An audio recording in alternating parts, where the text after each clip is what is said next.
Show number 108. This particular Flippinar, we will be giving away free courses on wholesaling houses and apartments. I have Renikia with us right now, and Adria should be on the way. While we wait on her, we'll go ahead and welcome Renikia on, as we love to every week. How's it going? Everything's good. Everything's good. As always, it's such a pleasure to be a part of the Ask Flipman, right? We changed it from the Flippinar. It's still Flippinar. It's It's always a pleasure. All right, so she's going to tell you a few things about her services while I do a couple of things here in the background. Absolutely. So, for anyone that is not familiar with me, I am Renikia Williams, the founder and CFO of Fortune Key Financials. And our main focus is to help you find resources in order for you to scale up. In order to scale up, you need people, you need money, and we all want to begin to build generational wealth. And with that being said, you kind of need money to make money. Although we teach each and every Thursday how to do this game with absolutely no money or little to any money. But if you did need some money to invest into your business to offset the down payment or expenses for your fix and flip, you can go to fundmynextdeal.com. We have a ton of creative financing options to help you leverage your credit in order to get credit or more money or credit in order to invest into your real estate business and take your business to the next level. If you want to get in contact with me via Facebook and Instagram, my first and last name, as you see right there on the screen here. And as well, if you have a quick question, you can email me at funding@fkfinancials.com. Okay. So what we'll do here is we already got questions in here, rolling in here. People are lined up. Just announce where a couple of people are from. Let me move this over. All right. All right. We have Dallas, Texas with Malcolm. Terry Scipio from Charleston. We have Jay Lyons in Detroit. We have Ken Fulton, aka Baby Elder, in Houston. Got a question from Mark Johnson.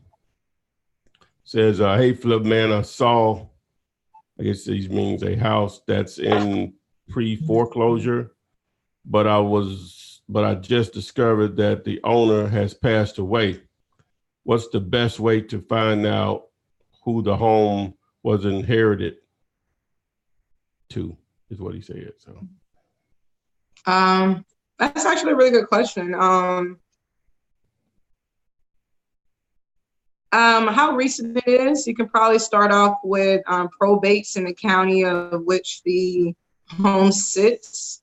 I'm assuming that she lived in the county, everything goes to that county. So depending on how long ago it's been, you probably want to start with the probate, your probate office, to determine if it's, part of the probate office, and you can maybe find who are the beneficiaries from there.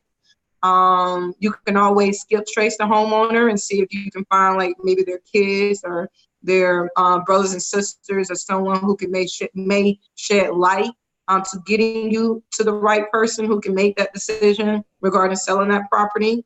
You have anything? Yeah, it's going to start with you may have to spend a little money if you with a title search, and that could cost you anywhere from $300 and up, or depending on the market, and they'll tell you what's needed. You know what I'm saying?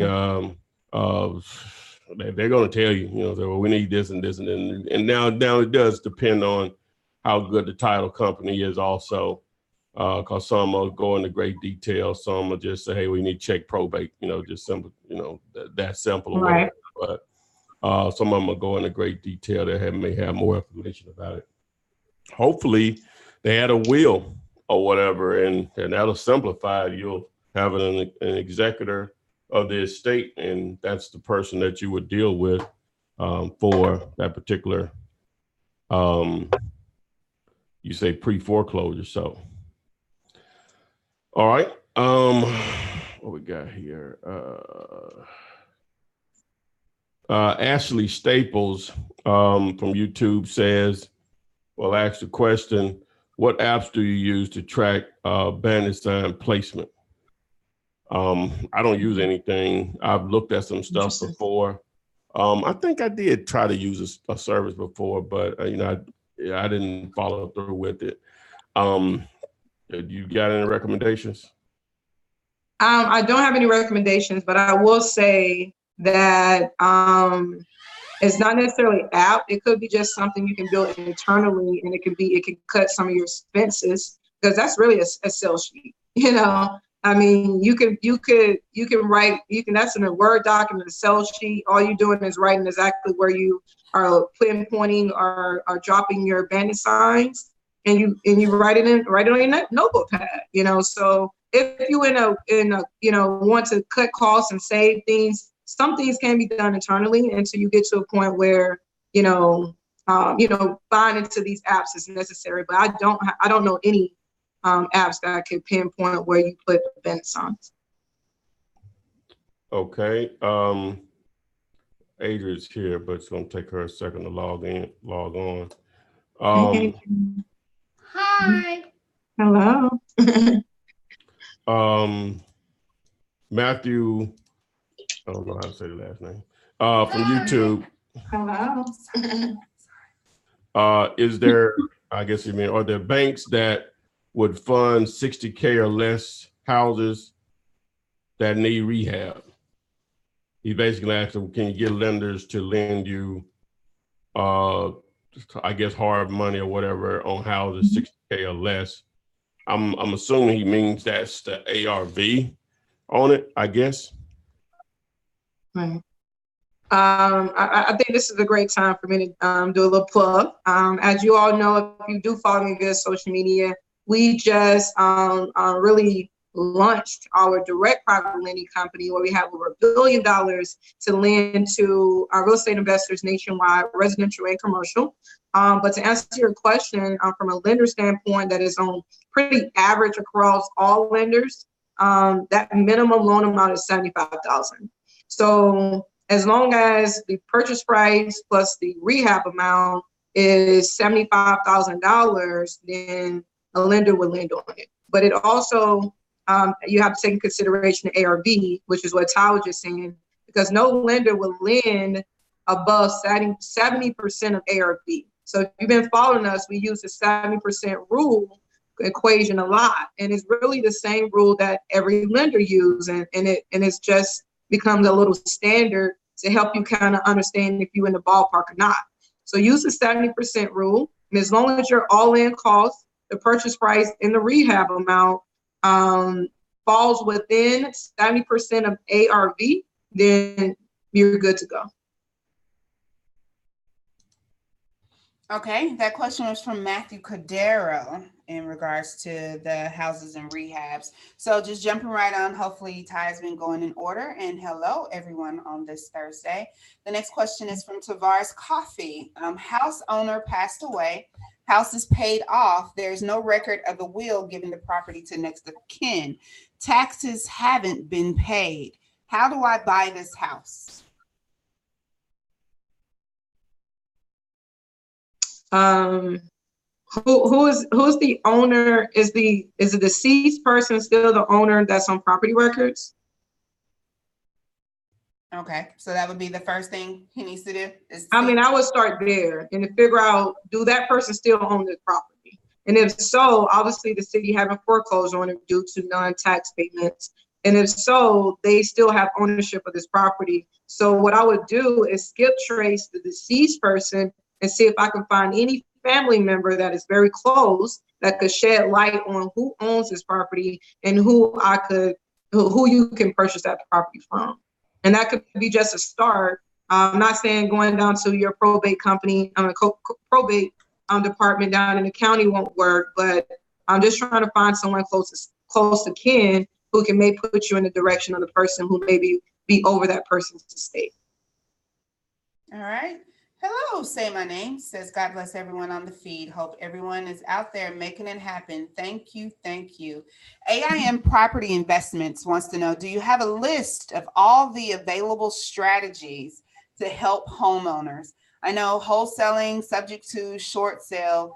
Is there any other option I am missing? So when you're talking about motivated sellers or just individuals calling you on your bandit signs and you're trying to figure out what exit strategy would work best for them, what are the options? That's a good question. There's a lot of options. You know, there's a lot, but then there's only so many ways. So it really depends on the scenario.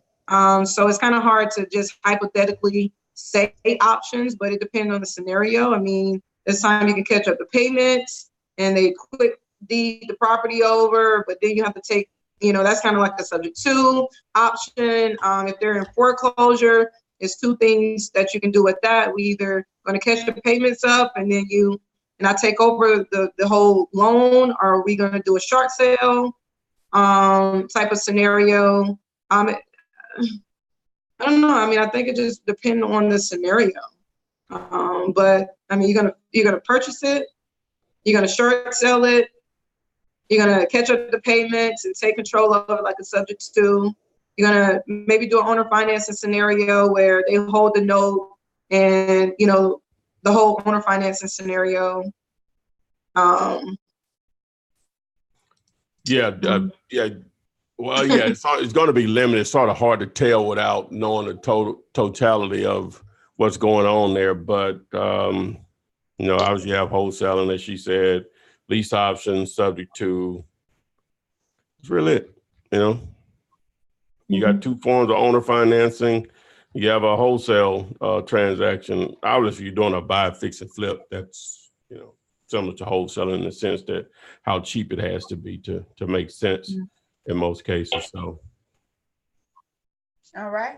Our next question is from KJ Jr., who's local, Birmingham in the house. Now, you're missing quite a few bits of information on this, KJ, but I'll ask it and maybe we can point you in the direction of what else you need to find out. The question is, how much should you offer on a fire damaged house with comps of $127,000? So what we don't know is, how bad is the fire damage? Is this a complete, you know, tear down and start over? Is it just smoke damage? Is it just the roof? Is it the kitchen? So now you're talking about what are the repairs? You've given us the comps. You haven't even said how much they want for it. So what have they asked you for?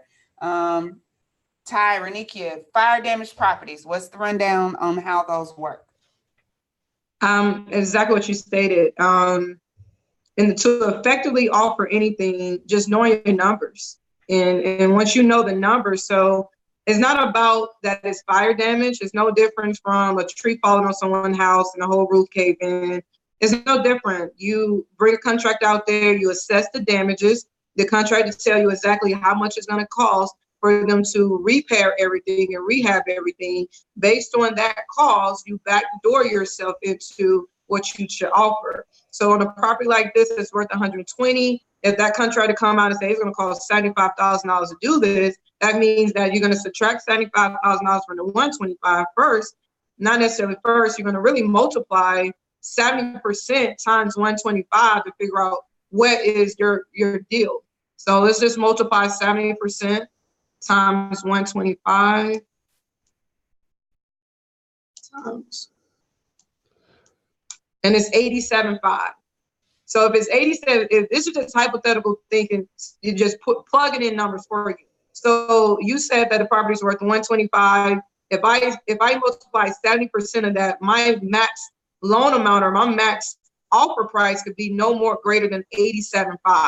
So if I subtract out those $75,000 in repairs, and then I'm going to tell you what's your max that you can really offer, but you really can't even offer that because now you need your wholesale fee in there. So you subtract out your wholesale fee. Say, for instance, you want to make $5,000.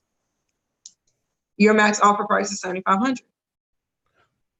So what did you say the repairs were on it? I just hypothetically said it's $70,000.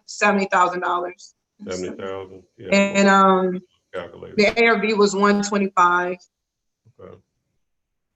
All right. Yeah, and he also mentioned, he just said it's black in the whole house, but what does that mean? And they told me to make an offer first. So well, they already got the insurance money. Right. And, so here the numbers are right here. You know, the 70K repairs, easily that. You know, depending on the square footage, it may even be more. So you're gonna have to get that property for less than 10 grand. Yeah. So this is only accurate up to your numbers being accurate. So if you have a very accurate renovation estimate, then you can backdoor yourself into what you should offer. Yeah. So yes, let's see here. Stevie Wonder says, wow, it's actually Stevie. I didn't know he could type. God voice to take. Wow. Oh, wow. Black. Okay, we got AI doing. Yes. Oh, wow. Okay. Stevie says he's just getting started and the seller wants an EMD, an earnest money deposit. But this is my first ever real lead. What do I do? So I think this is one of those, are you really dealing with a motivated seller that's asking for an earnest money deposit that's outside of the $10 to say $100? So how much is this EMD that they're asking you for? Would be some information we want to know. And then also that could very well be okay, depending on the price and I guess the ARV of the property that you're dealing with. But an EMD, a seller requesting an EMD is not highly unlikely, but maybe a sign of you're dealing with either another wholesaler or maybe a seller that's not too motivated. What are your thoughts? What are your thoughts? I agree with you. I mean, you always have to put earnest money up. So you want to try to first control that narrative. So don't give if you can, this is just mentally putting your deal together. Don't give them a chance to even question the earnest money. As I'm writing that out, we're going to provide $100 earnest money to make sure everything's good. I'm going to deposit with the attorney, and you just go over it. It's like you almost tell them what you're going to do. It's up to them to say, hold up. Now, I don't know if I want to do 100, I want to do 500. And then that's when that negotiation comes in at. But when I type up my contract, I'm putting my own earnest money in there because no one is going to approve. You can't do a contract without any earnest money, but you want to put at least $1, $10 in there to show, to provide the earnest of you being able to execute that contract. But try to control the earnest money if you can. If you can't, then, the seller has every right to want what they want. I think it has totally not went towards a deal because the seller asked for too much earnest money and they didn't want to negotiate. So I'm like, cool. So there's so many houses out here for me to give you something that I want to give you. So I'm just gonna move. Unless it was that good of a deal, then you make those decisions. If you know that you already got an end buyer set up, that end buyer, you got $10,000, $15,000 in this deal, and this buyer wants $500 earnest money, that's part of the business. I think it also has a lot now. Granted, I have not done anything remotely close to a deal in years. Yes, years. But I think it's the confidence level and how you present that contract. I don't think I'm a fast talker, but I talk fast. So there's a difference. But hi, I have this contract. We're going ahead and sign it. I'm just going to go over some tidbits with you. This is just saying when we get to the table, this is price that we've agreed upon is minus any outstanding taxes or liens or debts that you have against this property. I'm just going to go ahead and give you $10 just to make this contract binding because we have to exchange some type of money. Just talk fast. You don't give them time. Exactly. No. They'll mess around and got the $10 and then they'll go back home. Got the $10, they've gone and I'm gone. And they're like, whoa, what? Wait. Yeah. $10. Yeah, it's done now. Another way of doing that too is that I haven't just put a contract in somebody's hands in so long. Right. You know what I'm saying? You just ask them for the email address and you send it over. That's right. It. They better read it. Yeah, they just read it. You know what I'm saying? Now, I just might say $10. If Yeah. you don't negotiate, then I'm assuming that you agree. Yeah. So they just read it. So guys, use this technology. This stuff is so powerful. Yeah. That's why we're communicating right now. Yeah. Everybody has email. It's one of those things that my mama, I set up her email a few years ago. Trust me, she can use it. Lord have mercy, anybody can use it. You know what I'm saying? Everybody has it. Just don't even bring it up. Just say, when you leaving the house or whatever, what's your email? Or text me your email address, and I'll send you over an agreement so we can get everything in motion. You send the contract over with your $10, $50, $100 on there. And this is just normal. Now, if it's question, okay, then like Renee just say, then we start negotiating. But I'm not going to tell you what it is. I'm just going to send it over. You know, get out of putting the contract in their hands. Trust me. Yeah. Set up you some DocuSign, right? One of those servers. Plenty of them out there. It makes it so simple for everybody. But they just click, it's signed. You click, it's signed. Boom, you download and send it to wherever you want to send it. Technology, people, use it. It simplifies the process. Again, everybody ain't gonna do that, but if you line up 10 contracts with sellers, 8 out of 10 of them will do it with no problem. Stop putting it in their hands. Don't even have a contract with you. Don't even have it with you.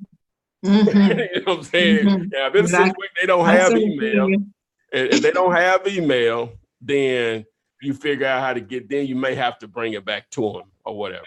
But I don't even have them with me. Right.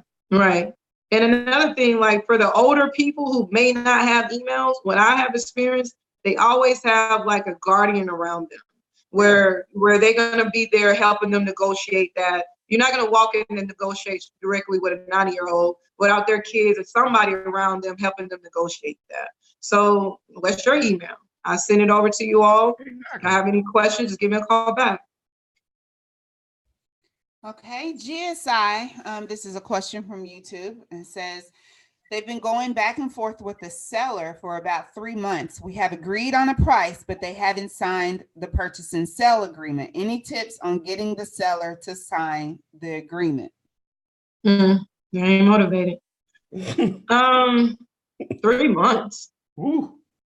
I don't see a motivated seller. I would love to hear the numbers on that deal. Right.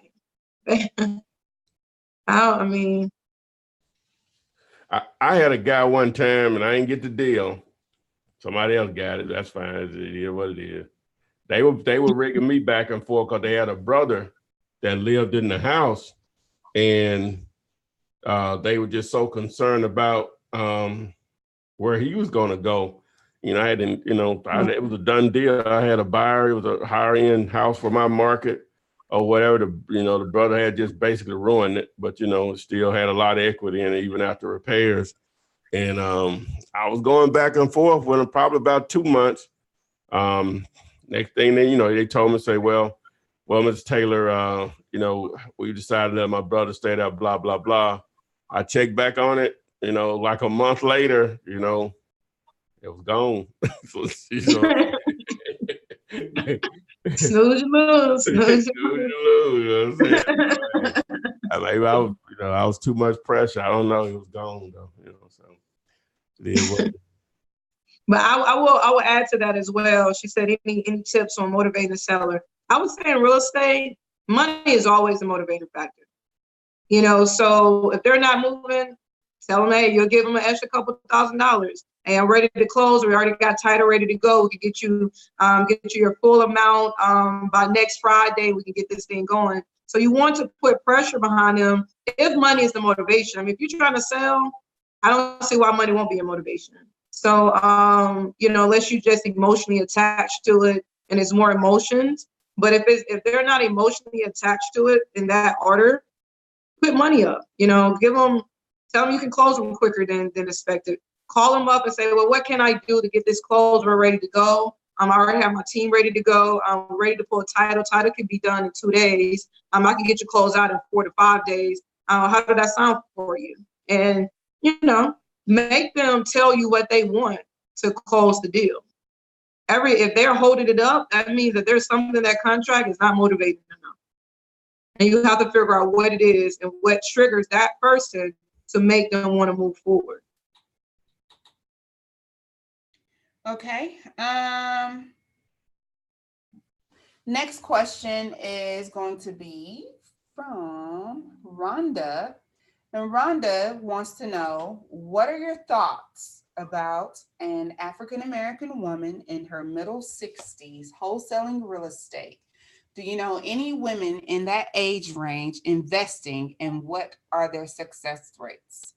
My first question is, why does it matter what other middle 60-year-old African-American women are doing? What are you doing? I mean, I would say this. Yeah. It's never too late to start building generational wealth. It's never too late to build wealth for you and your family. It's never too late.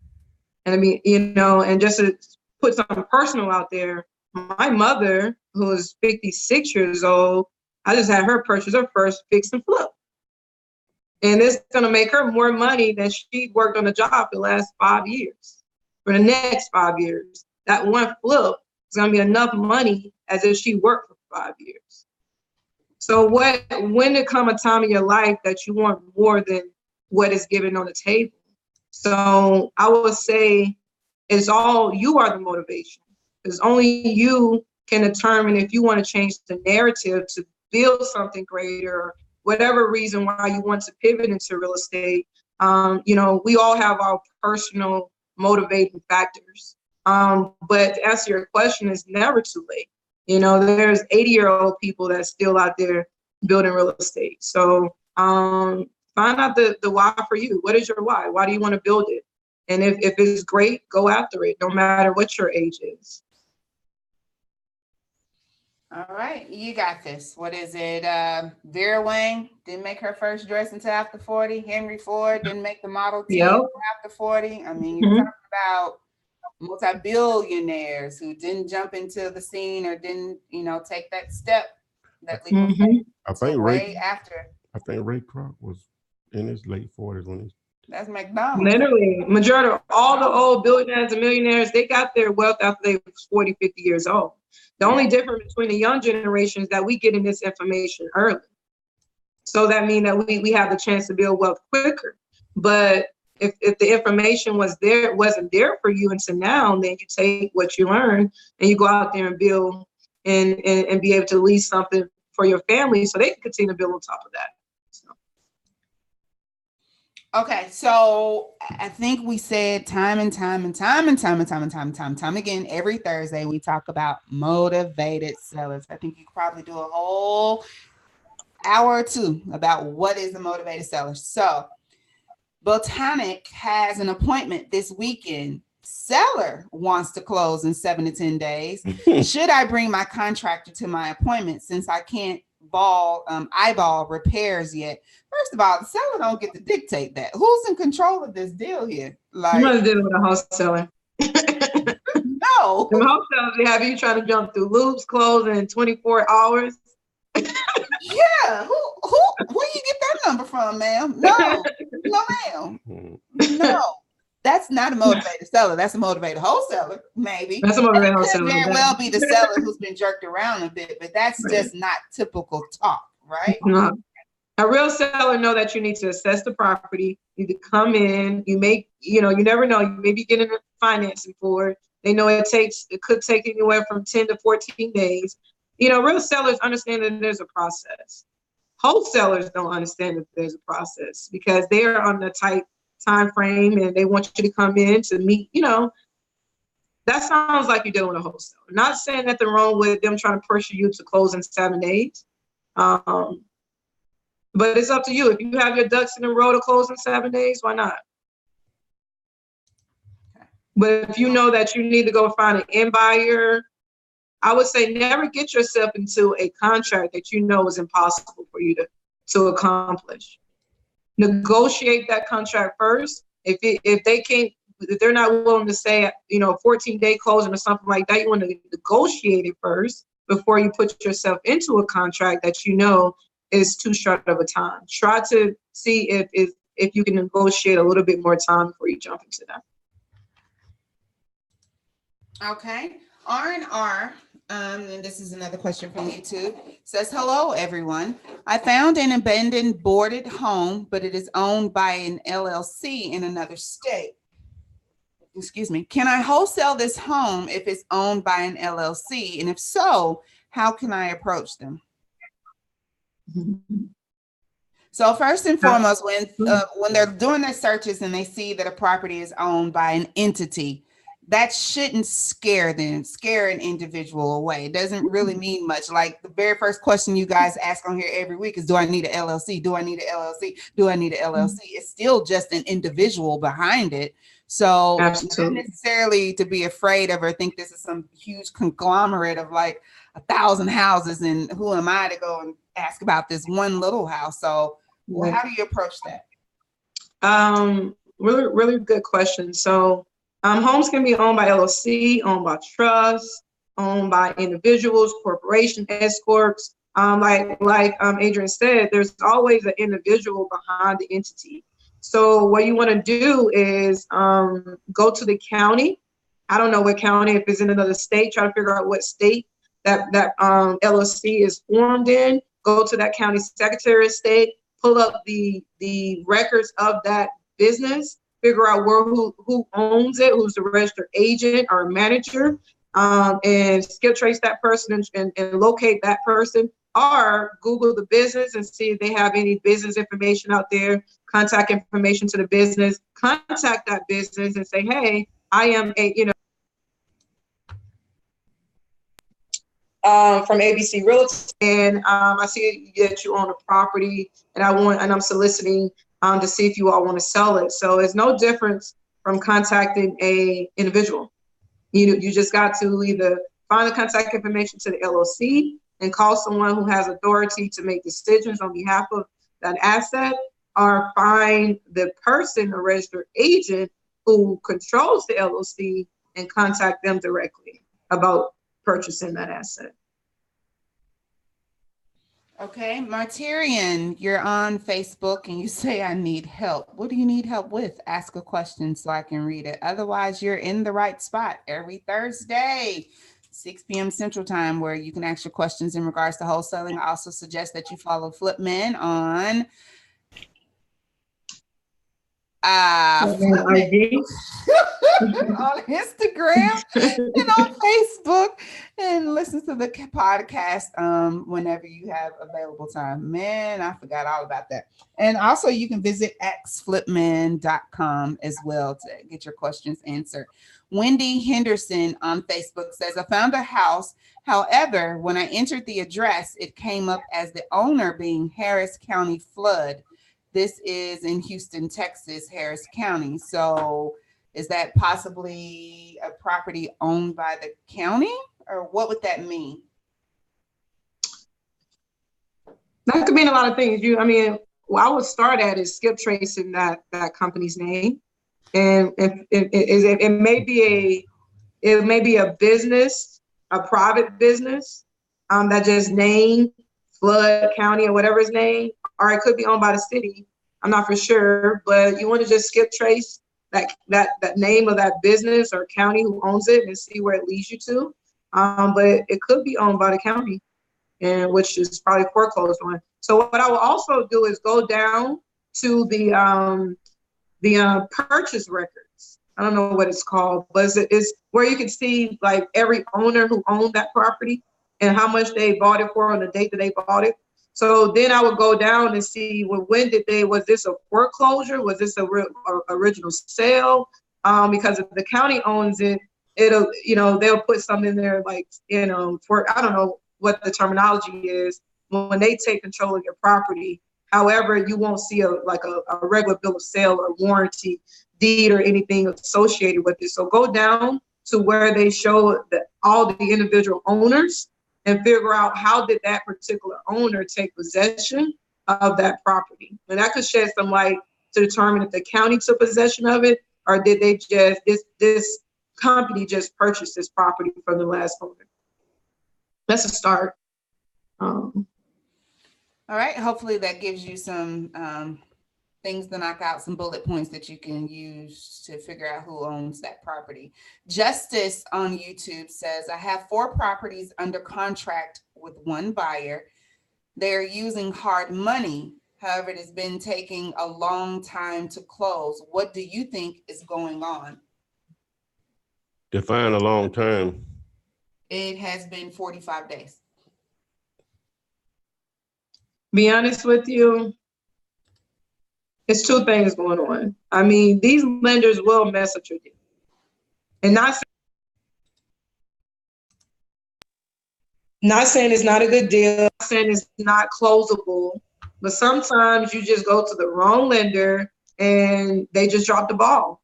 So what I would do if I'm the wholesaler, I would contact the lender, make them give you like a condition report or, some type of term sheet or whatever, some information from the lender so you can call them directly to make sure that they really have this deal and they're really processing this thing. Because people can tell you anything if they never showed you a proof of funds or, a letter of commitment or anything. So they can tell you anything. So I bet you just want to double check, call up the lender, make sure that file that's something that they really are working on. Okay. Yeah. And there's a lot of things you can do with that. I mean, once they out of contract, you can put me somewhere honest. And that's another thing. I just went through it from the house I just purchased. We went out of contract. The lady asked for some more money. I knew that all my stuff was all my ducks was in the row, so I was okay with giving her another $2,500 honest money. So sometimes you can control it in that way. Hey, we got a contract. In order for me to extend this contract, I don't need some more honest money. Stuff like that. So now that kind of show you if they serious or not. If they want to, if they don't want to put any earnest money up, it's like, do you believe in your own funding? Because if you know that your deal is going to close, then you shouldn't have a problem putting up more honest money. So, you can control it in multiple ways to try to control people from dragging your deal out like that. Okay, it's time for a hand clap, high five, shout out moment to Keisha Winfield. She just wanted to thank everyone, especially Renikia and Todd Flipman, for the great information. She got her first wholesale deal weeks ago, and she's going to closing next week on Tuesday with a $10,000 assignment fee. So, what's up? In the bag, Keisha. All money in. That's what I'm talking about. That's good stuff right there. Really good. Let us know how that turns out next Thursday. We'll hope to have you here and you can tell us that it was a done deal, that you've been to the bank. Nice. And my address is 123 Pay Me Street. And go do it again. Go do it again. Send me a money order. Re-up. And also, a deal is never closed until it closes. Oh, yeah. So I know sometimes you want to spend that money. Like, oh, yeah, I know I got the 10 coming next week, so I'm going to do this. Yeah. And then it don't close, so I done been burnt behind that. A deal doesn't close until it closes. Hey, don't spend it until you get check in cashed check. Don't spend it until that check in your hand. Okay, and it ain't even about the check being in your hand. I want the check cashed. I want the cash to the bank. Then you can say, okay.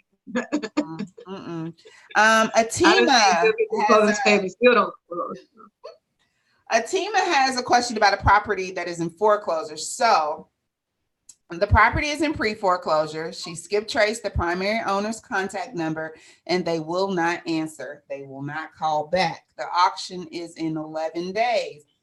It looks like the balance owed is $32,000, but the property ARV is $550. What are some ways to get the seller motivated to sell instead of being embarrassed? They are in pre-foreclosure. It's a nice spread. You're assuming they're embarrassed. Who said they were embarrassed? Right.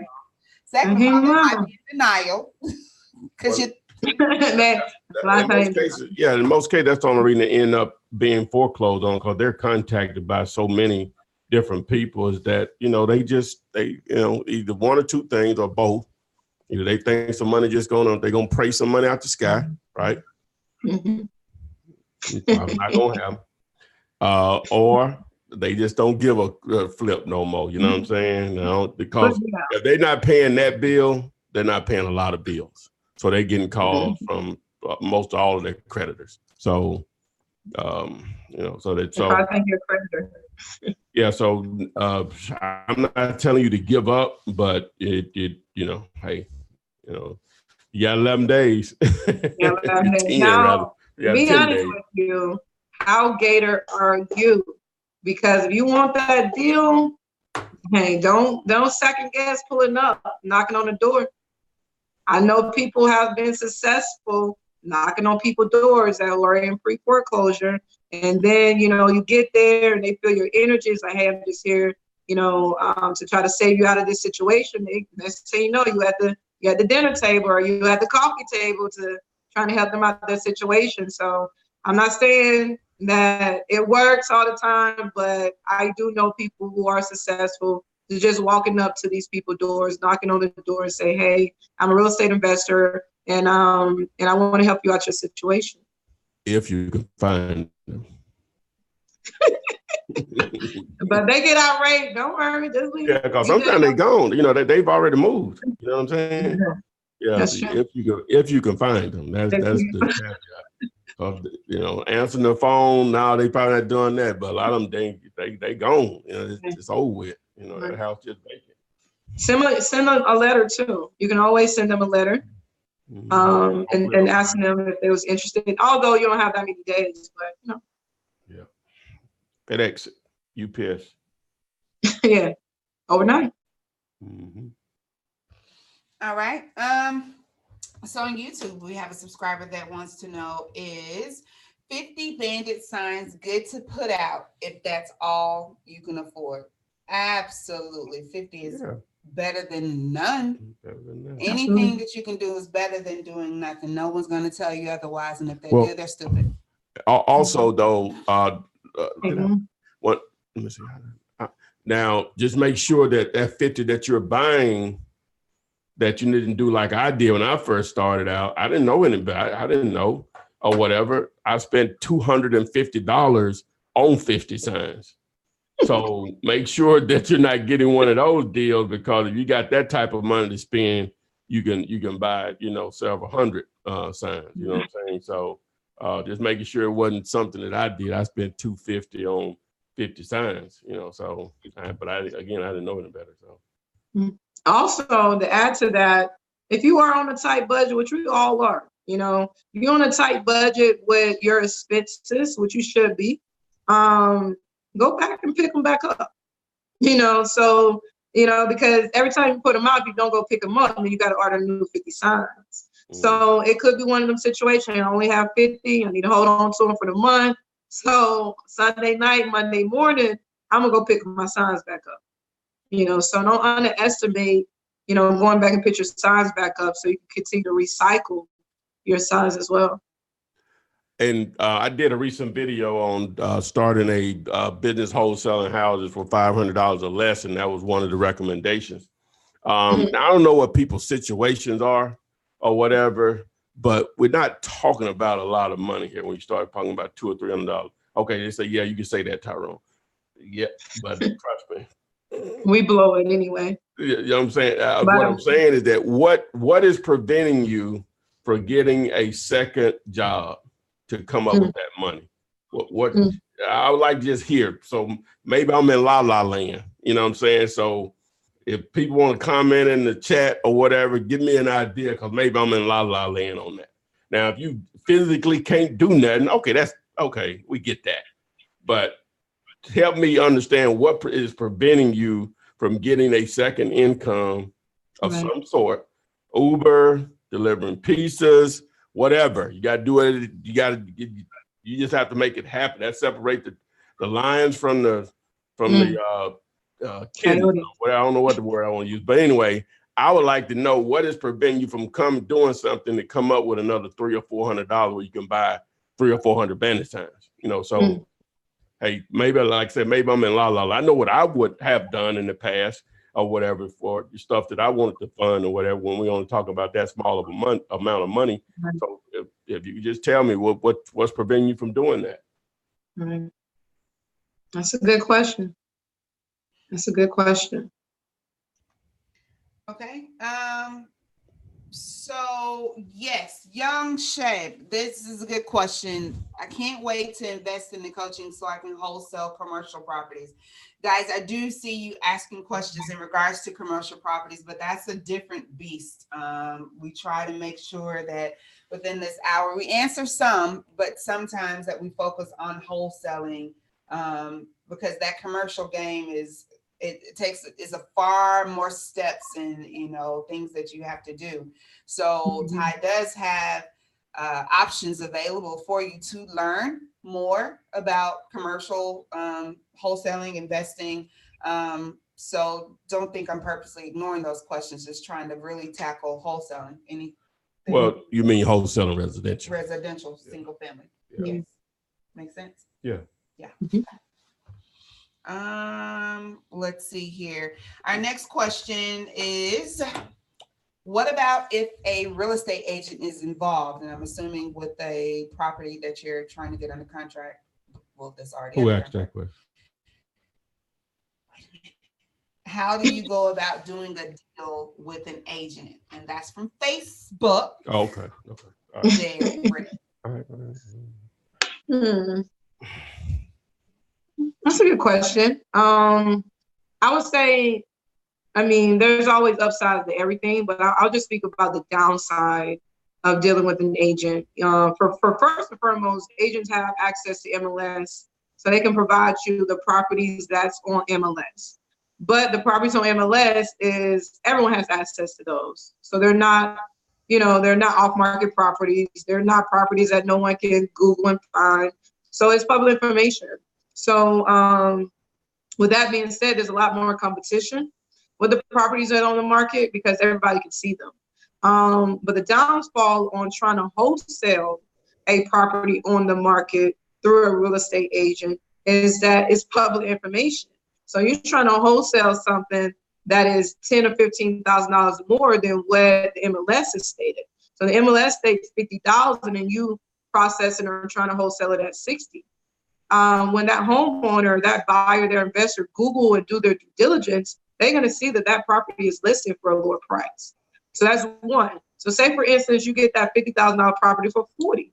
You are capped at what's out there on MLS. So not saying that you can't create that spread, because you can, but you're still capped that you can't go no farther than what's been publicly said out there on MLS. So those are the downfalls on it. You can still make money with them, but it just, all of their information is public information. So the reason why we're able to capitalize on these wholesale fees, because they're off-market deals. You cannot Google them. They're not for sale out there. No one knows how much you got your property under contract for and trying to flip it. And that's how you were able to really create your spread, because it's not public information. So, and Tommy has something additional. Well, basically it's a question about how to do it with an agent. Yeah. Well, yeah, just understand it's people, some people just, their entire wholesaling business is based around, listed properties, but they understand the process and what it, and the relationships they probably built with buyers that don't care about that. You have to have the right type of buyer for that, right? Because it's not like you're finding a secret.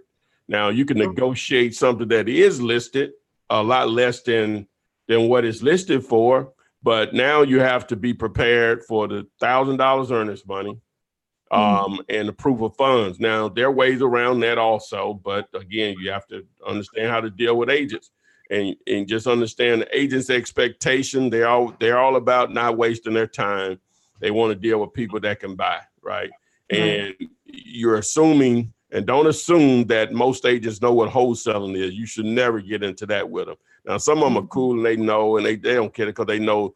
Some of them are the agents that understand wholesaling and deal with wholesaling, they killing the game because so many of their colleagues are ignoring it. And that's just steady money. That's just easy money.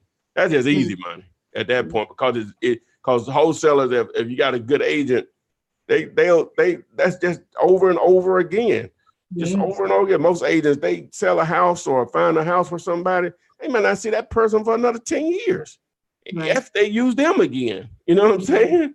So, Exactly. but it can be done. It's just you have to understand what you're dealing with when you're dealing with an agent. And again, you got to have the right type of buyer, because it's not like you're finding something that they can't get themselves. Somebody said, "Oh wow, I met this agent today, and they say they'll send me some listings." Go to Zillow, and you'll find everything that they send you for yourself. They're not doing anything special.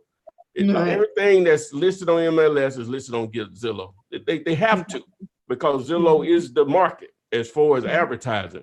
They have to, or Realtor.com. It's going to be in one or both of those places in most cases. Redfin, Trulia, all those are listed. Those are places where agents can advertise. That's better than putting a sign in the yard, even though you still want to do that because of the free eyeballs you'll get. But online, that's the first place people are going to go when they start trying to look for a house or to sell a house.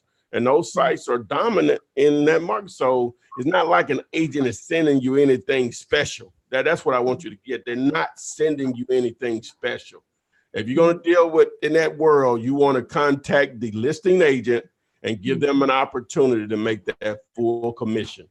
Use the greed factor of humans in your favor with that agent. They're used to only getting half of that commission plus what they have to pay their broker, but you can give them an opportunity to make all of the commission, then whatever they have to pay their broker. That's going to give you that, if they understand that that's what you're trying to do for them. Sometimes you have to literally spell that out to them or whatever. But anyway, it can be done. You just have to know what you're doing. But don't think they're sending you anything special whenever they send you a list of properties. They're not. All that stuff is already online, and investors can see the same thing. So you have to have the right type of investors. Okay. All right. Let's see here. Next is going to be a question. We're sticking with YouTube here. And this regards is from Quentin B. And he wants to know, do I pay for the first inspection out of pocket on the property if I put a 14-day inspection period? Then if I obtain my buyer after that period, do I also give them that option in the contract I have for them, and they pay for theirs if they didn't trust mine? So I'm assuming we're talking about having someone come out and do an estimate on repairs, and there's someone that's obviously charging. So I mean, there is an inspection that can be done in your home, and you can hire someone, but that is usually done for homeowners, real homeowners. So if you are looking to move into this house, you want to get an inspection report to come out there and inspect the electrical, get on top of the roof, make sure the roof is good. Those are things that retail buyers do. Now, for you as a wholesaler, I would spend any money to have anybody come out there to inspect anything. The only thing you want to bring someone out, which you shouldn't need to pay anyone to come out, is your general contractor, or a contractor who can give you a roundabout estimate of the price. But only people that should be spending any money during their due diligence, if any money to be spent, is the real end buyer, or whatever the case may be. However, to answer your question, if you have 14 days, do you also give them 14 days? That end buyer, if that's what you're saying, that end buyer contract needs to kind of mimic your contract. So if you have 14 days, but you already spent 4 of them looking for a buyer, that means you only have 10 more days left. I'm not even gonna give my end buyer 10 days. I'm gonna say, hey, you got 3 days. Does that mean that you back out, I still have a few more days to find me another buyer before my due diligence ends? So you never really want to give your end buyer that much time. A real cash buyer, a real buyer can come into your house with their contractor on 1 day and 1 hour, tell you if they want your property or not. They don't need all the time. So yeah.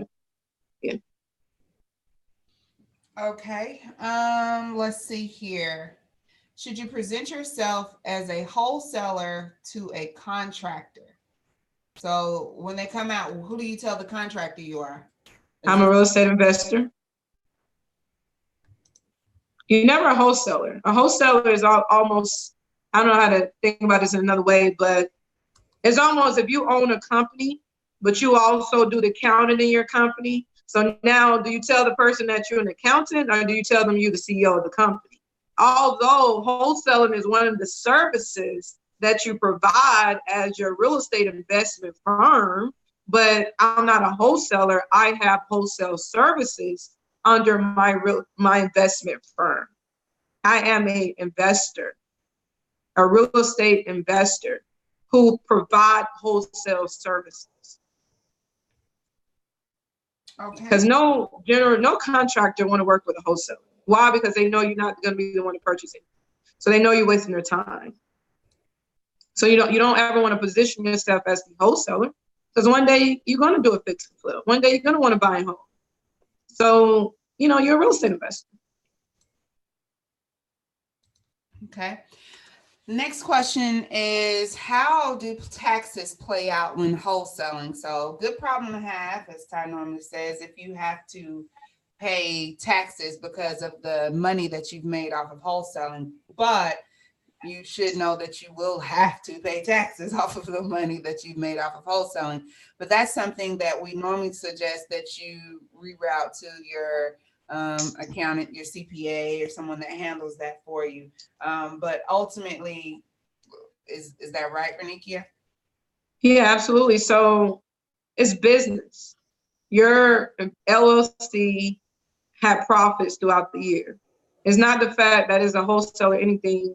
It's no difference from paying taxes if you had another business that had profit in that year. So as Adrian said, you just want to get with your tax accountant and make sure you file your taxes on the income that you received, your LLC. But most importantly, the beauty of having an LLC is that you can write off of your expenses and lower your tax liability. So say, for instance, you made $50,000, but you expense $30,000. That means that you will only be paying taxes on $20,000. So you don't pay taxes on all of it, because as an LLC, we have the rights to write off all of our expenses, our business expenses. We subtract our business expenses from our income, and what's left is what's really taxed. But get with your tax accountant and CPA to help you structure that. Okay, Nicole, yes, the legal term for wholesaling in Texas and pretty much everywhere is just you're transferring your equitable rights in a property. That's the technical term of what you're doing. Yes. Exactly. But yeah, you're at the end of the day, you're an investor. You're a real estate investor. It's just a form of investment. And wholesaling is just how you're doing it. You're just transferring rights. But you're an investor at the end of the day. No questions asked about that. So Renikia, always a good time, but now is a good time to explain to those that maybe joined a little late. I know I came in late, but to explain to them how they can reach you across social media, how they can contact you at your office, and why would they need to contact you? What services you can provide to them to help them step their wholesaling game, and those that are interested in, fixing, flipping, and buying, hold, all that kind of stuff, how they can use your services to do so. So take it, Mike. Absolutely. Thank you so much. As always, I'm honored to be a part of the Flippinar each and every Thursday. However, what I specialize in is creative financing, helping you understand how to finance your business, your wholesale business, and/or take your business to the next level, and help you offset some of the expenses needed to do your fix and flip, all by leveraging your credit. We also have a host of hard money loans to help you be able to get into your first fix and flip, so you can really scale up if you're looking to take your business to that level. However, if you want to leverage your credit, we have a flagship service where we can help you leverage your credit to receive up to $150,000 of unsecured credit that you can invest into your wholesale business or do your fix and flip. And if you want to take advantage of that and look at our creative financing options, go to fundmynextdeal.com. And I'm also on Facebook and Instagram, first and last name. You can reach me at any of those. And if you have any questions regarding financing your wholesale business, leveraging your credit for unsecured financing, or taking your business to the next level with your next fix and flip or buy and hold loan, you can email me at funding@fkfinancials.com as well. All right, there you have it, guys. If you have not joined the Facebook group Wholesaling Real Estate with the Flipman, please do so. If you have not joined Flipman on his IG account, ask Flipman, to search Ask Flipman, and make sure you go ahead and sign up for that today. Follow him across all social media, Twitter, Facebook, YouTube. Subscribe, like, so you can get notifications of when the show is coming on. 7 p.m. Eastern time, 6 p.m. Central time, every Thursday, unless something comes up. And typically, I think daily, he's been really good about posting questions and videos daily that could possibly help you in your wholesaling game. Now, I know today was a big deal. Anyone that was a member of Instagram was supposed to tag a boss or tag a friend for a chance to win his course today. The winner. Drum roll. Right, Can we get that drum roll? Can I win? Okay. So it's the opportunity for you and or a friend to win a chance to win Ty's free course. Now, this isn't a cheap course, so this is actually a big deal. So I would love to win it. Ty, where are you with that? Hey, we ready to announce the winner? Ready to announce the winner. Okay. Drum roll. I had a drum roll. I don't have one. And I think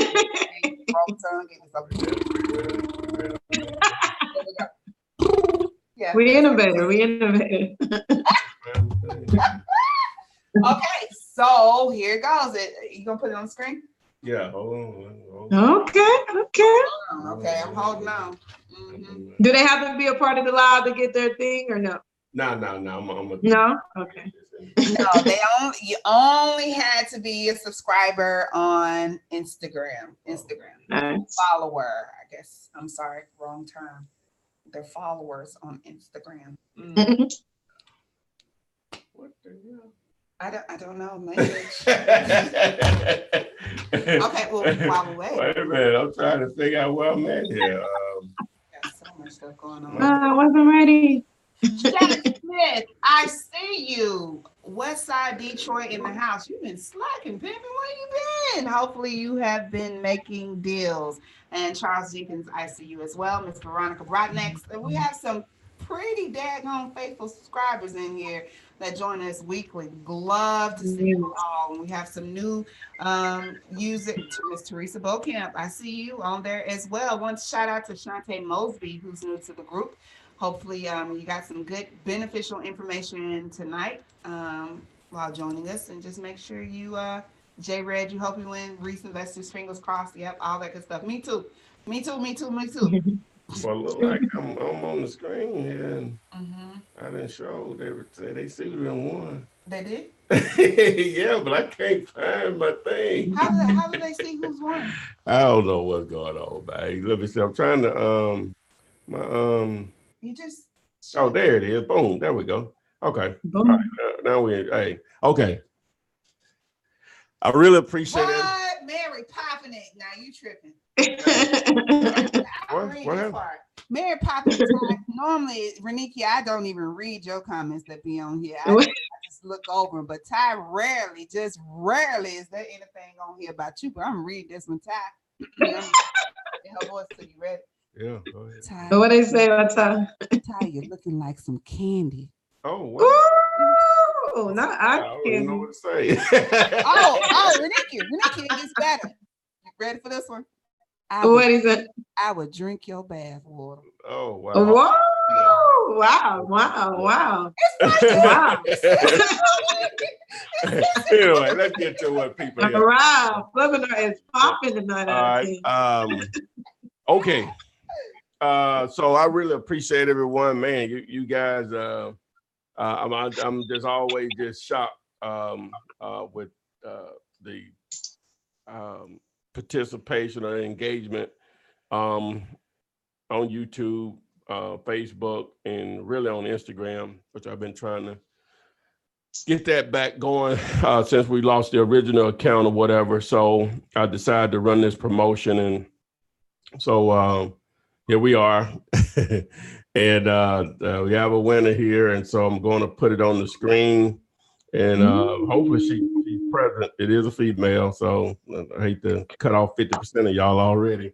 So I'm gonna go ahead and share it here. Her handle is at Sandy.Harrison1, right? Yes. And boom, there she go. So congratulations, Sandy. Awesome. So what did Sandy win? You are the winner. All right, Miss Sandy.